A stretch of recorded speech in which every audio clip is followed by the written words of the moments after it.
ભાવનગર શહેરના વિજયરાજનગર વિસ્તારમાં એક ટ્રક પલટી મારી જવાનો બનાવ બન્યો હતો। આ બનાવ મીણબત્તી સર્કલ નજીક બનવા પામ્યો હતો। મીણબત્તી સર્કલ નજીક વિજયરાજનગરમાં ટ્રક અચાનક પલટી જતા રસ્તા પરના રાહદારીઓમાં અનેક પ્રશ્નો ઉપસ્થિત થયા હતા। આખરે આ ટ્રક કઈ રીતે પલટી મારી ગયો છે તેને લઈને પણ અટકળો જાગી હતી।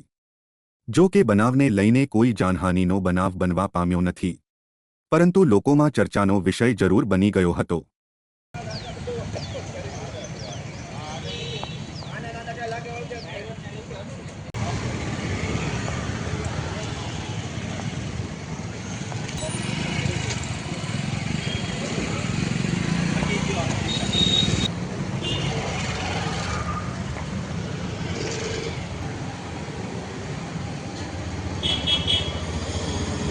ગાડી એ નહીં તોડી.